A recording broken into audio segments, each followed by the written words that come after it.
अयोध्या में भगवान श्री राम के मंदिर की प्राण प्रतिष्ठा कोई सामान्य घटना नहीं, यह एक आरंभ है भारतीय संस्कृति और धर्म पर आक्रमण के हर घाव का। पूरा वीडियो देखें।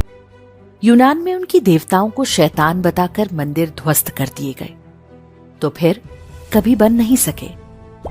ज्यूज, डायोनाइसिस और अपोलो को अब कोई नहीं पूजता। मिस्र की महान सभ्यता एक बार तहस नहस हुई तो दोबारा संवर नहीं पाई। आज केवल उसके अवशेष ही बाकी हैं।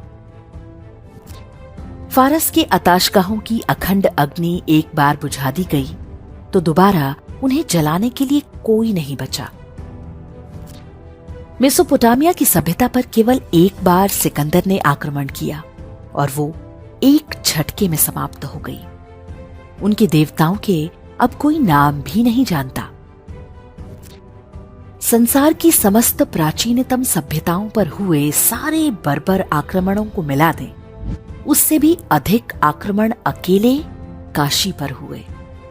लेकिन काशी बार बार उठ खड़ी हुई, असभ्य और बर्बर आक्रमणकारियों के हर चिन्ह को साफ करके काशी प्रकाशमय हो उठी। आज भी हर ओर हर हर महादेव की गूंज है।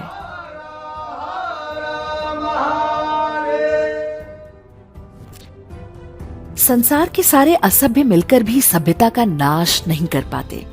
धर्म कभी भी समाप्त नहीं होता। धर्म के कार्य के लिए ईश्वर कब किसका चयन करेंगे, ये कोई नहीं जानता। इतिहास में इसके ढेरों उदाहरण भरे पड़े हैं।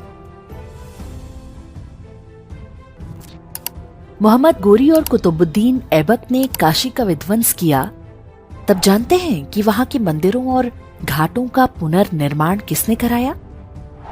कन्नौज नरेश जयचंद के पुत्र राजा हरीशचंद्र ने।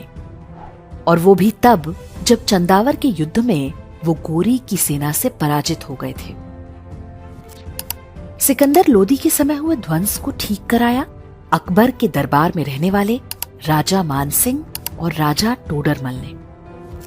राजनीतिक कारणों से लोग भले 1000 टुकड़ों में टूट जाएं, महादेव की शरण में आकर सभी एक हो जाते हैं। क्या ब्राह्मण, क्या क्षत्रिय, क्या यादव, क्या गुर्जर, क्या वैश्य। काशी विश्वनाथ मंदिर को औरंगजेब ने तोड़वाया तो एक दीवार छोड़ दी, इसलिए ताकि काशी आने वाले तीर्थयात्री इस अपमान को सदियों तक अनुभव करते रहें। अपवित्र और खंडित हो चुका ज्योतिर्लिंग हिंदुओं की हार का स्मारक बन गया। किंतु आसुरी मानसिकता का उत्तर कोई दैवीय सभ्यता कैसे देती है, ये भी ध्यान देने योग्य है। औरंगजेब द्वारा कराए ध्वंस के लगभग 100 वर्ष बाद जब राजमाता अहिल्याबाई होलकर ने मंदिर का निर्माण किया, तो उसके कुछ दिनों बाद ही महाराजा रणजीत सिंह जी ने मंदिर के दोनों शिखरों को सोने से मढ़वा दिया।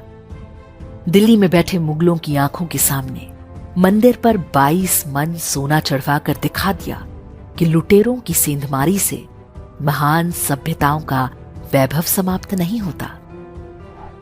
तोड़ने वाले समाप्त हो जाते हैं, रचने वाले समाप्त नहीं होते।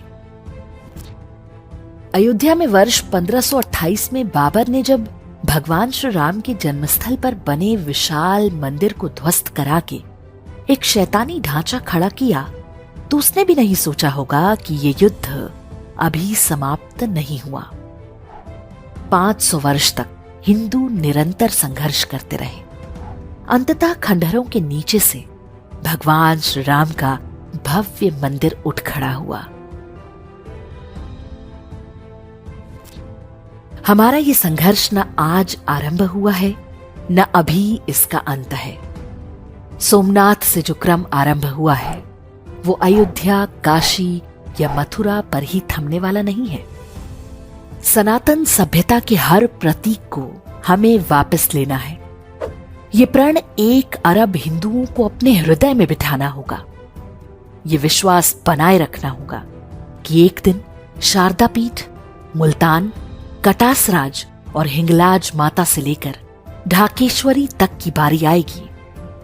कुछ सपने हम अपनी आंखों से सच होते देखेंगे और बहुत कुछ अपनी आने वाली पीढ़ियों के हृदय में बिठा कर जाएंगे।